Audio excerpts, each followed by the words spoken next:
दोस्तों नमस्कार, आप सभी का स्वागत है आपके अपने यूट्यूब चैनल एक्सेस एकेडमी पर।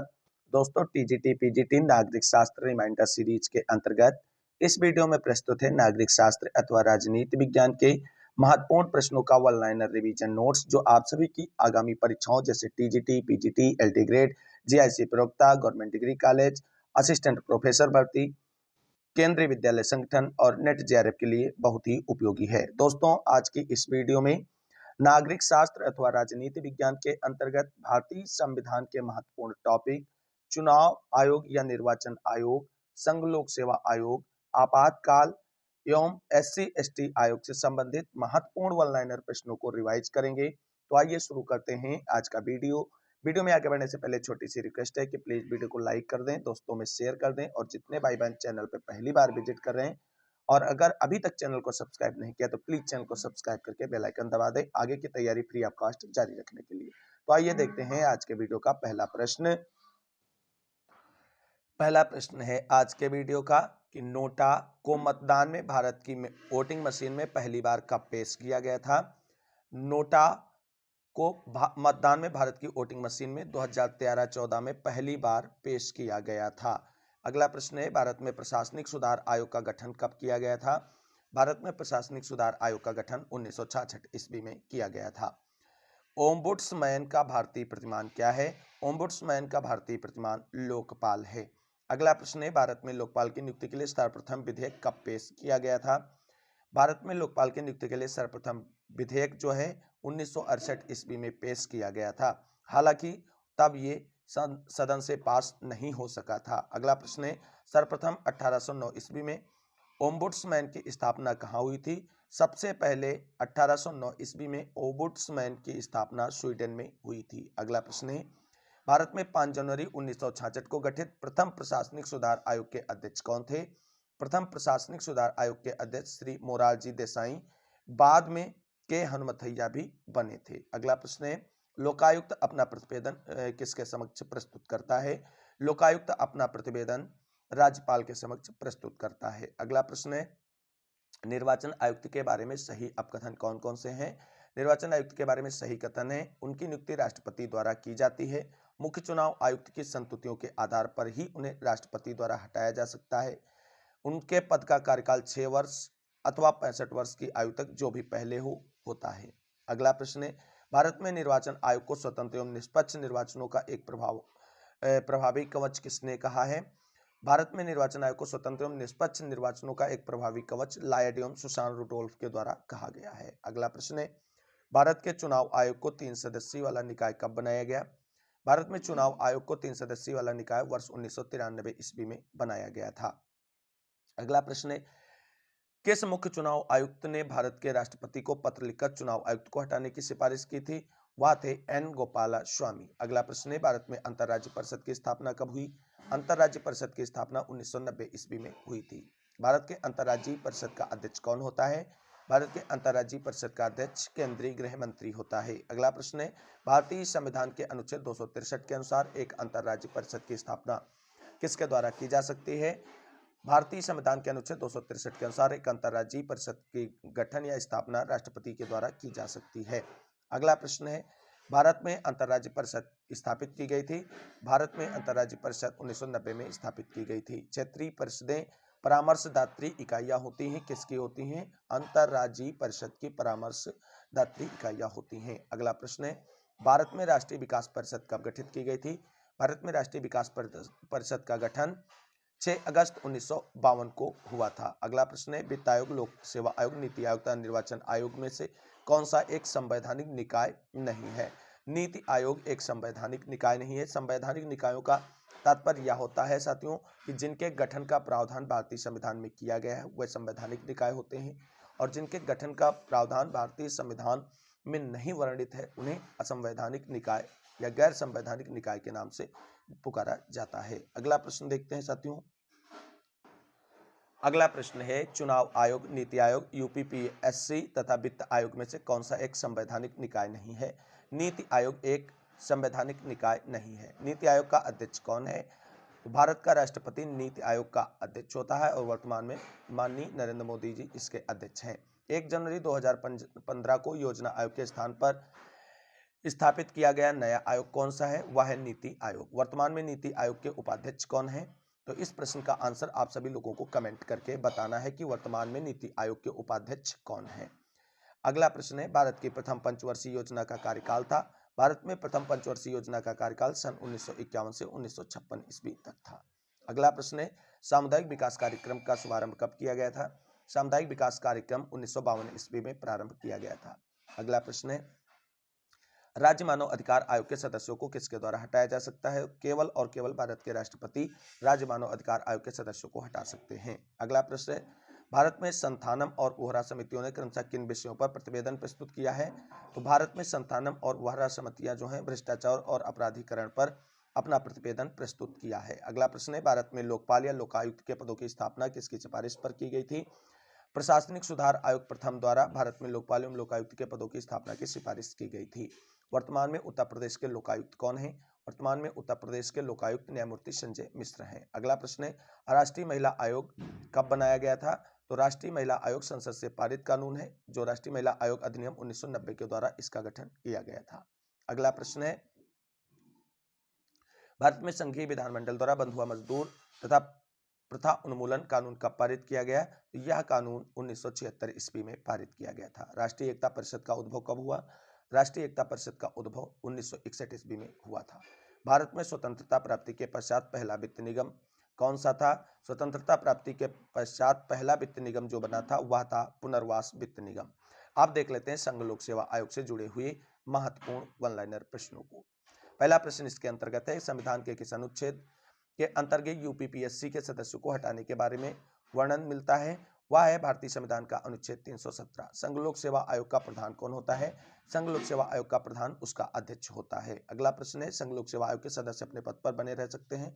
65 वर्ष की आयु तक बने रह सकते हैं। अगला प्रश्न है, यूपीएससी के अध्यक्ष और सदस्यों का कार्यकाल कितना होता है? यूपीएससी के अध्यक्ष और सदस्यों का कार्यकाल 6 वर्ष होता है। अगला प्रश्न है, संघ लोक सेवा आयोग के सदस्यों की नियुक्ति किसके द्वारा की जाती है और या संघ लोक सेवा आयोग के अध्यक्ष की नियुक्ति कौन करता है? तो चाहे संघ लोक सेवा आयोग के सदस्य हों, चाहे लोक सेवा आयोग संघ लोक सेवा आयोग के अध्यक्ष हों, सभी की नियुक्ति राष्ट्रपति के द्वारा की जाती है। अगला प्रश्न है, अखिल भारतीय सेवाओं के सदस्यों की सेवा शर्तें किसके द्वारा निर्धारित होती हैं? अखिल भारतीय सेवाओं के सदस्यों की सेवा शर्तें भारतीय संसद द्वारा निर्धारित होती हैं। अगला प्रश्न है, एक नई अखिल भारतीय सेवा गठित की जा सकती है? तो एक नई अखिल भारतीय सेवा गठित की जा सकती है संविधान के अनुच्छेद 312 के अंतर्गत राज्यसभा के प्रस्ताव के द्वारा इसका गठन किया जा सकता है। अगला प्रश्न देखते हैं। अगला प्रश्न है, विभिन्न लोक सेवकों और उनके प्रशिक्षण केंद्रों का सही सुमेलन दिया गया है, जिसको देख लेते हैं और बहुत ही इंपॉर्टेंट है, यहाँ से हर बार प्रश्न परीक्षाओं में बनता है। भारतीय प्रशासनिक सेवा, राष्ट्रीय प्रशासन अकादमी मसूरी, भारतीय पुलिस सेवा, केंद्रीय प्रशिक्षण college mount Abu. Mount Abu कहाँ है? आप सभी लोग कमेंट करके बताएं। भारतीय रेल सेवा प्रथम श्रेणी, स्टाफ कॉलेज बड़ौदा, आयकर सेवा प्रशिक्षण स्कूल नागपुर। अगला प्रश्न है, भारत में लोक सेवकों में भर्ती के लिए प्रारंभिक परीक्षा पद्धति की सर्वप्रथम अनुशंसा किसके द्वारा की गई थी? कोठारी प्रतिवेदन में भारत में लोक सेवकों में भर्ती के लिए प्रारंभिक परीक्षा पद्धति की सर्वप्रथम अनुशंसा की गई थी। अगला प्रश्न है, भारत में संघ लोक सेवा आयोग और विश्वविद्यालय अनुदान आयोग का गठन क्रमशः किस प्रकार हुआ है? संविधान और अधिनियम यानी विधि के द्वारा इन सभी का गठन किया गया है। इंपॉर्टेंट पॉइंट है कि संघ लोक सेवा आयोग का गठन भारतीय संविधान के अनुच्छेद 315 के तहत तथा विश्वविद्यालय अनुदान आयोग यानी यूजीसी का गठन विश्वविद्यालय अनुदान आयोग अधिनियम 1956 के तहत किया गया है। अगला प्रश्न है, भारत में संघ लोक सेवा आयोग द्वारा वार्षिक प्रतिवेदन किसके समक्ष प्रस्तुत किया जाता है? राष्ट्रपति के समक्ष प्रस्तुत किया जाता है। निम्न तथ्य संघ लोक सेवा आयोग के सदस्यों के संदर्भ में सत्य नहीं है। जो सत्य कथन नहीं हुआ है वे प्रधानमंत्री द्वारा नियुक्त होते हैं। संघ लोक सेवा आयोग और उसके अध्यक्ष का जो नियुक्ति प्रक्रिया है राष्ट्रपति के द्वारा की जाती है, न कि प्रधानमंत्री के द्वारा। अगला प्रश्न है, वो आपातकाल से संबंधित महत्वपूर्ण प्रावधानों से जुड़े हुए हैं। पहला देख लेते हैं, वित्तीय आपातकाल के दौरान राष्ट्रपति कर सकते हैं। तो वित्तीय आपातकाल के समय न्यायाधीशों सहित सिविल सेवकों के वेतन को कम किया जा सकता है। अगला प्रश्न है, जो सही सुमेलित तथ्यों पर आधारित है। कुछ महत्वपूर्ण अनुच्छेद और उनसे संबंधित तथ्य दिए गए हैं। अनुच्छेद 356 राज्य आपातकाल, अनुच्छेद 352 राष्ट्रीय आपातकाल, अनुच्छेद 360 वित्तीय आपातकाल, अनुच्छेद 315 संघ लोक सेवा आयोग के गठन से जुड़ा हुआ है। अगला प्रश्न है, भारत का राष्ट्रपति आपातकाल की घोषणा कैबिनेट की लिखित सलाह पर कर सकता है। यह व्यवस्था कब जोड़ी गई? यह व्यवस्था भारतीय संविधान में 44वें संवैधानिक संशोधन अधिनियम के द्वारा जोड़ी गई, जबकि आप सभी लोग जानते हैं 44वें संविधान संशोधन अधिनियम को लघु संविधान के नाम से भी जाना जाता है। अगला प्रश्न है, एक बार संसद द्वारा वित्तीय आपात की स्वीकृति मिलने के बाद इसकी उद्घोषणा कितने दिनों तक जारी रह सकती है? तो यह अनिश्चित काल के लिए जारी रह सकती है। अगला प्रश्न है, अनुच्छेद 356 के अंतर्गत किसी राज्य में राष्ट्रपति शासन की अधिकतम अवधि कितनी हो सकती है? तो किसी भी राज्य में राष्ट्रपति शासन की अधिकतम अवधि 3 वर्ष हो सकती है। भारत में आर्थिक आपातकाल कितनी बार लागू किया गया है? तो जब से हमारा देश आजाद हुआ तब से अभी तक एक बार भी भारत में आर्थिक आपातकाल नहीं लागू किया गया है। अगला प्रश्न है, भारतीय संविधान के अंतर्गत कितने प्रकार के आपातकाल का वर्णन है? भारतीय संविधान में 3 प्रकार के आपातकाल का वर्णन है। अगला प्रश्न है, भारतीय संविधान में राष्ट्रपति को कितने प्रकार की आपातकालीन शक्तियां प्रदान की गई हैं? भारतीय संविधान राष्ट्रपति को 3 प्रकार की आपातकालीन शक्तियां प्रदान करता है। अगला प्रश्न है, मौलिक अधिकारों के संबंध में कौन सा अनुच्छेद तब भी निलंबित नहीं किया जा सकता है जब आपातकाल की घोषणा प्रवर्तन में हो? वह है अनुच्छेद 20 और 21। इसमें जो है निलंबित इनको नहीं किया जा सकता है, चाहे आपातकाल क्यों न लागू हो। अगला प्रश्न देखते हैं। अगला प्रश्न है, भारतीय संविधान के अनुच्छेद 356 का यह महत्व है कि इसके अंतर्गत किसी राज्य में संवैधानिक मशीनरी विफल होने पर राष्ट्रपति शासन लगाया जा सकता है और राष्ट्रपति शासन लगाए जाने की अनुशंसा उस राज्य के राज्यपाल के द्वारा की जाती है। और यदि राज्य में राष्ट्रपति शासन लागू हो जाता है तो राज्यपाल उस राज्य में राष्ट्रपति के प्रतिनिधि के रूप में शासन का कार्यभार देखता है। अगला प्रश्न है, अनुसूचित जाति एवं जनजातियों से जुड़े हुए महत्वपूर्ण प्रश्न। पहला प्रश्न है, किसी जाति या जनजाति को पिछड़ी हुई जाति या जनजाति घोषित करने का अधिकार किसके पास है? यह अधिकार केवल और केवल भारत के राष्ट्रपति के पास है। अगला प्रश्न है, किस राज्य में लोकसभा में अनुसूचित जनजातियों के लिए आरक्षित सीटों की संख्या सर्वाधिक है? वह राज्य है मध्य प्रदेश। अगला प्रश्न है, लोकसभा में अनुसूचित जनजातियों को कितनी सीटें दी गई हैं? लोकसभा में कुल 47 सीटें अनुसूचित जनजातियों को दी गई हैं। अगला प्रश्न है, भारतीय संविधान के तहत अनुसूचित जातियों के लिए राष्ट्रीय आयोग के गठन का प्रावधान किस अनुच्छेद में है? राष्ट्रीय आयोग के गठन का प्रावधान अनुच्छेद 338 में है। अगला प्रश्न है, अनुसूचित जनजातियों के लिए राष्ट्रीय आयोग का गठन किस अनुच्छेद के तहत किया गया है? तो अनुसूचित जनजातियों के लिए राष्ट्रीय आयोग का गठन अनुच्छेद 338 ए के तहत किया गया है। अगले प्रश्न निर्वाचन से जुड़े हुए हैं, इनको देख लेते हैं। पहला प्रश्न है, भारतीय संविधान के तहत निर्वाचन आयोग का प्रावधान किस अनुच्छेद में किया गया है? भारतीय संविधान के अनुच्छेद 324 में निर्वाचन आयोग से संबंधित और उसके गठन से जुड़े हुए प्रावधान वर्णित हैं। अगला प्रश्न है, भारत के निर्वाचन आयोग का प्रावधान किस अनुच्छेद में है? अनुच्छेद 324 में। भारत में निर्वाचन सुधारों से संबंधित प्रमुख समितियां कौन कौन सी हैं? तो भारत में निर्वाचन सुधारों से संबंधित प्रमुख समितियां हैं तारकुंडे समिति, दिनेश गोस्वामी समिति, इंद्रजीत गुप्त समिति। अगला प्रश्न है, भारतीय कम्युनिस्ट पार्टी मार्क्सवादी एक पृथक राजनीतिक पार्टी के रूप में उभर कर कब आई? 1964 ईस्वी में। अगला प्रश्न है, भारत में चुनाव का खर्च राज्य द्वारा किए जाने का विरोध किया जाता है किसके द्वारा? तो यह किया जाता है न्यायमूर्ति बीपी जीवन रेड्डी के द्वारा। अगला प्रश्न है, संसद के दोनों सदनों में सदस्य की सदस्यता समाप्त करने के निर्णय से पहले राष्ट्रपति किसका परामर्श प्राप्त करेगा? निर्वाचन आयोग का। अगला प्रश्न है, भारत में दल बदल संबंधी मामले पर अंतिम निर्णय लेने का अधिकार किसको है? तो अंतिम निर्णय लेने का अधिकार संसद के अध्यक्ष को है। अगला प्रश्न है, सामान्य निर्वाचन हेतु एक निर्वाचन क्षेत्र का निर्धारण किसके द्वारा किया जाता है? वह परिसीमन आयोग द्वारा निर्धारित किया जाता है। अगला प्रश्न है, भारत के निर्वाचन आयुक्त को उसके पद से कौन हटा सकता है? भारत के निर्वाचन आयुक्त को उसके पद से मुख्य निर्वाचन आयुक्त के प्रतिवेदन पर राष्ट्रपति द्वारा हटाया जा सकता है। अगला प्रश्न है, मुख्य चुनाव आयुक्त अपने कार्यकाल की समाप्ति से पहले हटाया जा सकता है?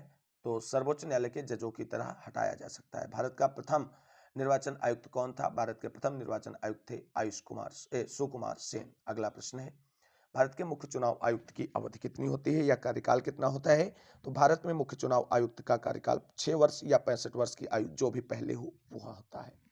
वोट देने का एक किस प्रकार का अधिकार है? वोट देना एक प्रकार विधिक अधिकार है।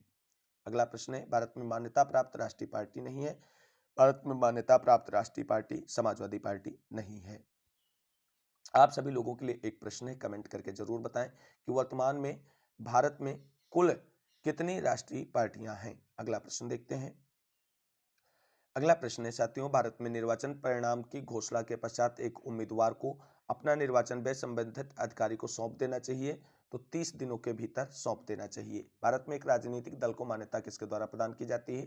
भारत में राजनीतिक दल को मान्यता चुनाव आयोग द्वारा प्रदान की जाती है। अगला प्रश्न है, राज्य निर्वाचन आयुक्त किस प्रकार से अपदस्थ किया जा सकता है, अर्थात राज्य निर्वाचन आयुक्त को किस प्रकार उसके पद से हटाया जा सकता है। राज्य निर्वाचन आयुक्त को उसके पद से हटाने के लिए वही प्रक्रिया अपनाएंगे जो उच्च न्यायालय के न्यायाधीशों को उसके पद से हटाने की प्रक्रिया होती है। अगला प्रश्न है, राष्ट्रीय पार्टी की श्रेणी प्राप्त करने के लिए किसी भारतीय राजनीतिक पार्टी को कम से कम कितने राज्यों से मतों के आधार पर राज्य स्तरीय पार्टी की मान्यता प्राप्त करना आवश्यक है? वह है 4 राज्य। अगला प्रश्न है, भारत के राष्ट्रपति द्वारा नियुक्त मुख्य चुनाव आयुक्त को संविधान में दी गई एक विशेष प्रक्रिया का पालन किए बगैर हटाया नहीं जा सकता है। वह प्रक्रिया वही है जो इनको हटाने के लिए अपनाई जाती है। सर्वोच्च न्यायालय के न्यायाधीशों को हटाने के लिए जो प्रक्रिया अपनाई जाती है, उसी प्रक्रिया के द्वारा भारत के मुख्य चुनाव आयुक्त को भी हटाया जा सकता है। अगला प्रश्न और आज के वीडियो का अंतिम प्रश्न है, राष्ट्रपति, उपराष्ट्रपति, राज्यसभा के सदस्य तथा लोकसभा का अध्यक्ष में से किसके चुनाव में चुनाव आयोग की कोई भूमिका नहीं होती है? लोकसभा के अध्यक्ष के चुनाव में चुनाव आयोग की कोई भूमिका नहीं होती है। तो साथियों, ये था आज का वीडियो जिसके अंतर्गत हमने महत्वपूर्ण भारतीय संविधान से संबंधित टॉपिक्स से जुड़े हुए वन लाइनर प्रश्नों को रिवाइज किया है, जो आप सभी की आगामी परीक्षाओं की दृष्टि से बहुत ही उपयोगी और हेल्पफुल होंगी। उम्मीद करते हैं आप सभी को ये वीडियो अच्छा लगा होगा। अगर वीडियो अच्छा लगा तो प्लीज़ वीडियो को लाइक करें, दोस्तों में शेयर करें और चैनल को सब्सक्राइब कर लें फ्री ऑफ तैयारी के लिए। आज की वीडियो में बस इतना ही। अगली वीडियो में लोकतांत्रिक विकेंद्रीकरण एवं पंचायती राज से संबंधित महत्वपूर्ण वन लाइनर प्रश्नों के रिवीजन नोट्स की वीडियो के साथ पुनः आप सभी के बीच उपस्थित होंगे। तब तक के लिए सभी साथियों को जय हिंद, जय भारत, वंदे मातरम। आप सभी साथियों का दिन शुभ हो।